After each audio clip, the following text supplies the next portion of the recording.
જીવના જોખમે અભ્યાસ બનાસકાંઠાના ગામના બાળકો નદી પાર કરી ભણવા માટે મજબૂર।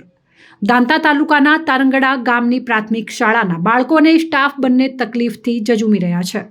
બાળકોને શાળામાં આવવા માટે એક નદીમાં વહેતા પાણીને પાર કરવી પડી રહી છે। આ નદી પાર કરવામાં અગાઉ પણ ગત વર્ષે 2 બાળકો તણાઈ જવાની ઘટના બની ચૂકી છે। તેમ છતાં સરકાર જાગતી નથી અને અહીંયા સગર્ભા બહેનોને પણ બહુ જ તકલીફ પડતી હોય છે, કારણ કે આ નદીનો પ્રવાહ એટલો હોય છે કે આ પ્રવાહ 108 પણ ઝીલી શકતી નથી। આ પાણીનો વહેણ પણ સતત આ વિદ્યાર્થીઓ અને શાળાની વચ્ચે વેર થઈને વહી રહ્યું છે, જેને લઈને શાળાના બાળકોને શાળામાં જવાની ખૂબ જ તકલીફ પડતી હોય છે। આ બાળકો ચોમાસા દરમિયાન તો શાળામાં આવી જ શકતા નથી, જેને લઈને ક્યાંક ને ક્યાંક બાળકોના ભણતર ઉપર પણ અસર પડી રહી છે। અગાઉ પણ અહીંયા 2 બાળકો તણાઈ ગયા હોવા છતાં તંત્ર ઘોર નિંદ્રામાં છે અને બાળકોને ભણતર માટે બહુ ઘર્ષણ કરવું પડી રહ્યું છે।